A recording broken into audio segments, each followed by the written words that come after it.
Welcome all of you. आज है 10 फरवरी। तो आज हाजिर हैं हम 10 फरवरी के करंट अफेयर्स को लेकर, जिसमें 25 करंट अफेयर्स हैं एमसीक्यू फॉर्मेट में। ये सभी करंट अफेयर्स आने वाले एग्जाम्स के लिए बहुत ही इम्पोर्टेंट है। तो चलिए शुरू करते हैं। पहला प्रश्न है, कोटक महिंद्रा बैंक ने किस लाइसेंस को पूरी तरह डिजिटल रूप से जारी किया? ऑप्शन ए है विदेशी प्रत्यक्ष निवेश लाइसेंस, ऑप्शन बी है विदेशी पोर्टफोलियो निवेशक लाइसेंस, ऑप्शन सी है विदेशी मुद्रा विनिमय लाइसेंस और ऑप्शन डी है मर्चेंट बैंकिंग लाइसेंस। इसका सही उत्तर हो जाएगा ऑप्शन बी, विदेशी पोर्टफोलियो निवेशक लाइसेंस। इसको कोटक महिंद्रा बैंक ने पूरी तरह से डिजिटल रूप में जारी किया है। अगला प्रश्न है, पूरी तरह डिजिटल एफपीआई लाइसेंस प्रक्रिया में किस माध्यम का उपयोग किया गया? ऑप्शन ए है भौतिक हस्ताक्षर, बी है नोटरी सत्यापन, सी है इलेक्ट्रॉनिक हस्ताक्षर और डी है कुरियर दस्तावेज। इसका सही उत्तर हो जाएगा ऑप्शन सी, इलेक्ट्रॉनिक हस्ताक्षर। पूरी तरह ई साइन के माध्यम से इसे जारी किया गया। अगला प्रश्न है, डिजिटल एफपीआई ऑन बोर्डिंग सुधार किस नियामक ढांचे के बाद संभव हुआ? ऑप्शन ए है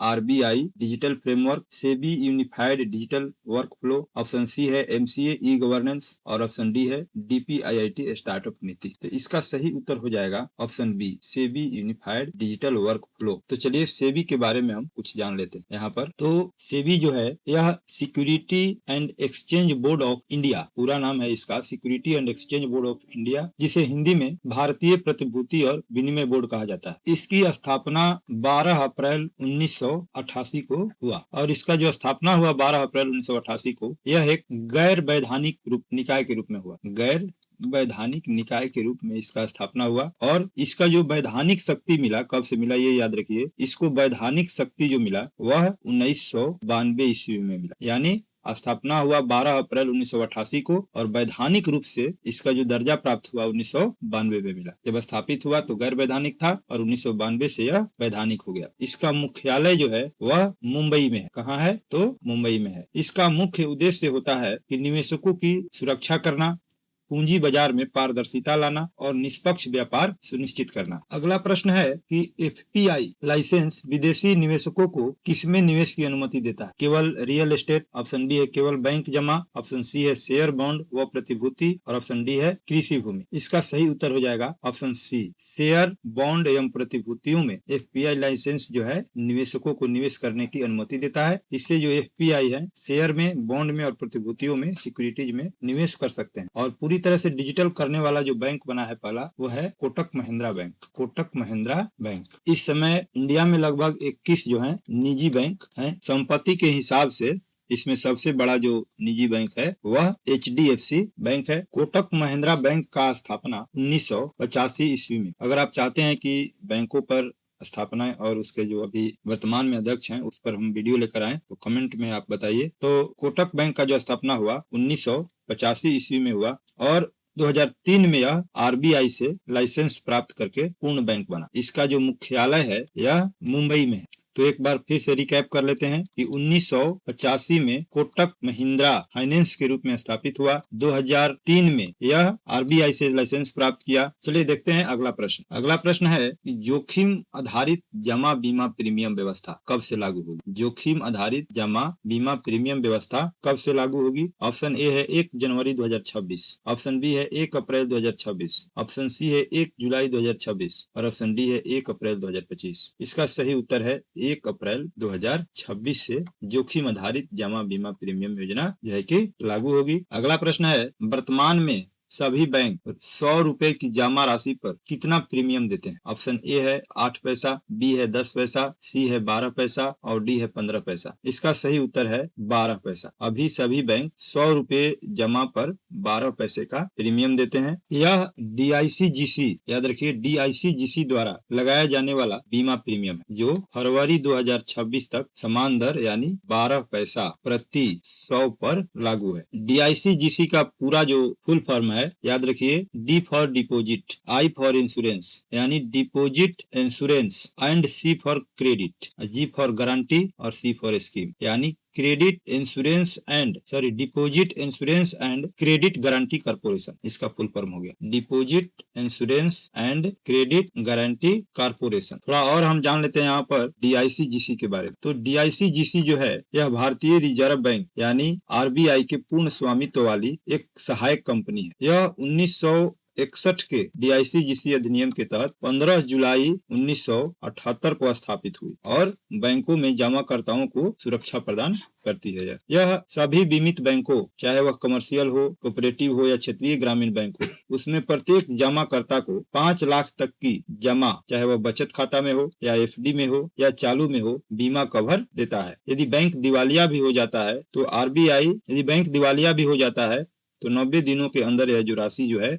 सीधे जमाकर्ता को मिलती है। यह 5 लाख तक का कवर करता है। कौन है? DICGC, deposit insurance and credit guarantee corporation. अगला प्रश्न देखते हैं। अब अगला प्रश्न है कि जोखिम आधारित ढांचे की कुल जोखिम श्रेणियां कितनी होगी? ऑप्शन ए है 2, बी है 3, सी है 4 और डी है 5। तो इसका सही उत्तर हो जाएगा ऑप्शन सी 4। यहाँ पर ABCD कुल 4 जो है जोखिम श्रेणियों में इसको बांटा गया। अगला प्रश्न है कि सबसे कम जोखिम वाला बैंक श्रेणी कौन है? श्रेणी A, श्रेणी B, श्रेणी C और श्रेणी D। इसका सही उत्तर हो जाएगा ऑप्शन ए। सबसे कम जोखिम है श्रेणी A के बैंक, इसमें लोवेस्ट रिस्क रहता है। अगला प्रश्न है श्रेणी A में बैंक 100 रुपए जमा पर कितना प्रीमियम देंगे? ऑप्शन ए है 6 पैसा, बी है 8 पैसा, सी है 10 पैसा और डी है 12 पैसा। इसका सही उत्तर है ऑप्शन बी 8 पैसा। श्रेणी A के बैंक जो है 100 रुपया के जमा पर 8 पैसा प्रीमियम देंगे। अगला प्रश्न है जमा बीमा और ऋण गारंटी निगम यानी डिपोजिट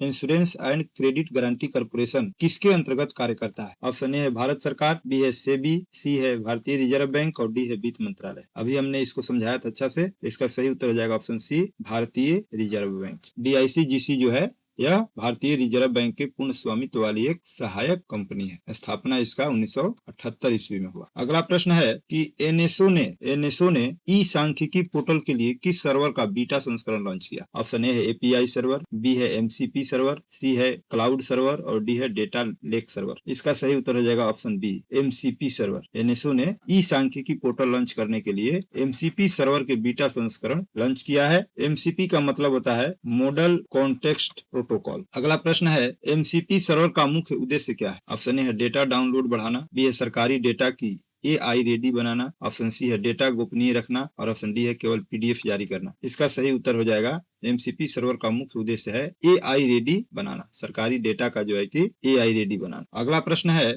MCP सर्वर के बीटा संस्करण में कितने प्रमुख डेटा सेट शामिल है? ऑप्शन ए है 5, बी है 6, सी है 7 और डी है 8। तो इसका सही उत्तर है ऑप्शन सी। MCP सर्वर के बीटा संस्करण में 7 प्रमुख डेटाबेस डेटा सेट जो है इसमें शामिल है। अगला प्रश्न है फास्ट टैग वार्षिक पास की शुरुआत कब हुई? ऑप्शन ए है 15 अगस्त 2024, बी है 15 अगस्त 2025, सी है 26 जनवरी 2025 और डी है 1 अप्रैल 2025। इसका सही उत्तर है ऑप्शन बी 15 अगस्त 2025 को फास्ट टैग के वार्षिक पास की सुविधा जो है शुरू हुई। अगला प्रश्न है फास्ट टैग वार्षिक पास से अब तक कितने टोल लेन देन दर्ज किए हुए हैं? यानी प्रश्न पूछा जा रहा है कि फास्ट टैग वार्षिक पास से अब तक कितने टोल लेन देन दर्ज हुए हैं? ऑप्शन ए है 15 करोड़, बी है 20 करोड़, सी है 26.55 करोड़ और डी है 30 करोड़। इसका सही उत्तर है ऑप्शन सी 26.55 करोड़। अगला प्रश्न है केरल के बाद भारत का दूसरा व्यापक पंछी एटलस किस राज्य में जारी किया? केरल के बाद भारत का दूसरा व्यापक पंछी एटलस किस राज्य ने जारी किया? ऑप्शन ए है तमिलनाडु, बी है उड़ीसा, सी है गोवा और डी है कर्नाटक। इसका सही उत्तर हो जाएगा ऑप्शन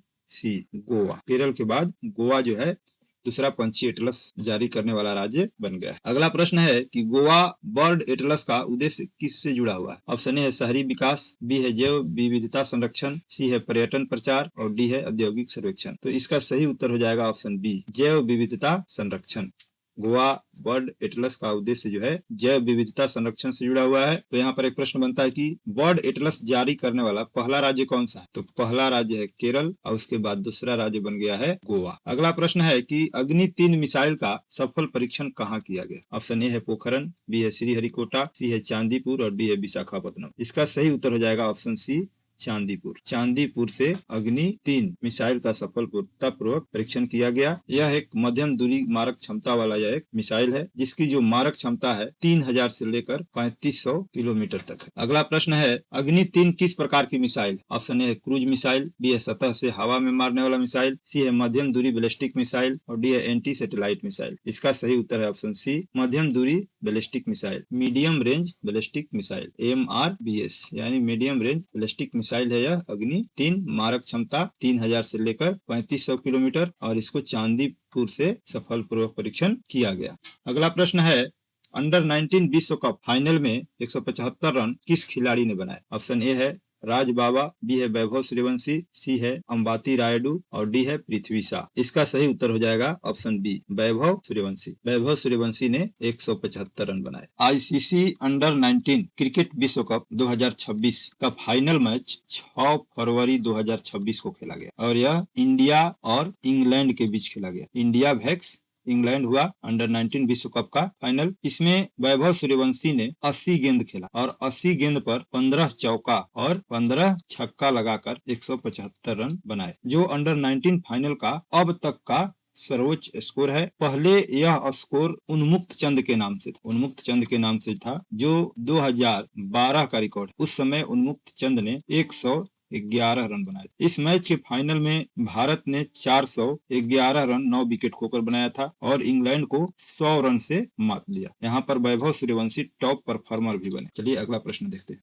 अगला प्रश्न है कि भारत का पहला एंटी ड्रोन प्रणाली वाला बंदरगाह कौन सा है? ऑप्शन ए है कांडला पोर्ट, ऑप्शन बी है कोचिन पोर्ट, सी है वीओ चिदम्बर नगर पोर्ट और सी है मुंबई पोर्ट। इसका सही उत्तर है option C, VO Chidambaranar port. Bharat का पहला एंटी ड्रोन प्रणाली वाला यह बंदरगाह बन गया है। अगला प्रश्न है कि वीओसी पोर्ट के एंटी ड्रोन प्रणाली के परिचालन सीमा कितनी है? 2 किलोमीटर, 3 किलोमीटर, 5 किलोमीटर और 10 किलोमीटर। इसका सही उत्तर है ऑप्शन सी, 5 किलोमीटर। अगला प्रश्न है, para throwball national federation cup, para throwball national federation cup का 2026 में महिला वर्ग का स्वर्ण पदक किस राज्य ने जीता? ऑप्शन ए है राजस्थान, बी है हरियाणा, सी है झारखंड और डी है गुजरात। इसका सही उत्तर हो जाएगा ऑप्शन सी, झारखंड ने पैरा थ्रोबॉल नेशनल 2026 का महिला स्वर्ण पदक जीता। अगला प्रश्न है, दिल्ली पुलिस द्वारा शुरू किए गए अभियान का नाम क्या है? हाल ही में दिल्ली पुलिस द्वारा शुरू किए गए अभियान का नाम क्या है? ऑपरेशन सुरक्षा, ऑपरेशन कवच, ऑपरेशन शस्त्र और ऑपरेशन डिजिटल। इसका सही उत्तर है ऑप्शन सी, ऑपरेशन शस्त्र। यह जो अभियान है 7 फरवरी 2026 को शुरू हुआ, जिसका उद्देश्य जो है सोशल मीडिया पर हथियार दिखाकर धमकी देने, गाली गलौज और आपराधिक दबदबा दिखाने वालों पर कार्रवाई करना। पुलिस ने 6000 प्लस प्रोफाइल स्कैन कर 61 FIR दर्ज की और 83 लोगों को गिरफ्तार किया। अगला और आज का अंतिम प्रश्न है कि ब्लैक स्वान समिट इंडिया